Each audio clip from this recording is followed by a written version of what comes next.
Elle est bonne la purée. La purée avec de la viande et des légumes avec. C'est tout. Et tu trouves ça bon? Très bon. Qu'est-ce que tu as mangé? De la salade. Et là, de la viande avec de la purée. C'est mieux qu'avant.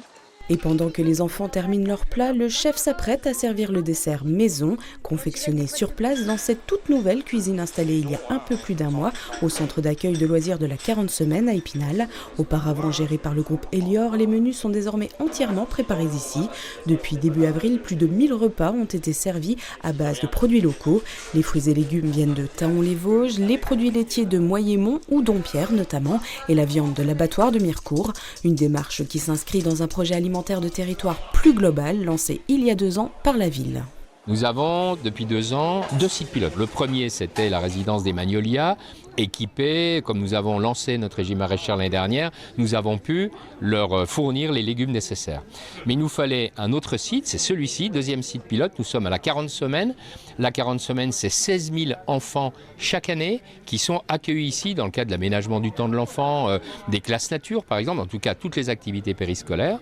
Et donc il y a tout un projet pédagogique autour du jardinage, de l'alimentaire. Favoriser les circuits courts, mieux manger, proposer des menus variés et équilibrés et éviter le gaspillage, le tout en faisant découvrir aux enfants des saveurs méconnues, une tâche qui peut s'avérer parfois ardue. On a du bon, on a du moins bon, ça s'explique parce que ils ont perdu l'habitude, ils ont perdu le goût.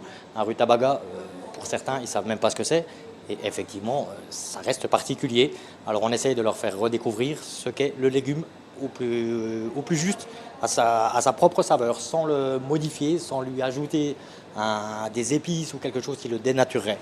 Prochaine étape, toujours dans le cadre du projet alimentaire de territoire, poursuivre le développement de la régie maraîchère. À terme, la ville souhaite cultiver des fruits et légumes bio sur une dizaine d'hectares de terre sur le site de l'Aufremont pour atteindre une certaine autonomie alimentaire. 1500 repas par jour pourraient ainsi être préparés à destination des maisons de retraite et écoles du secteur. C'est très bon.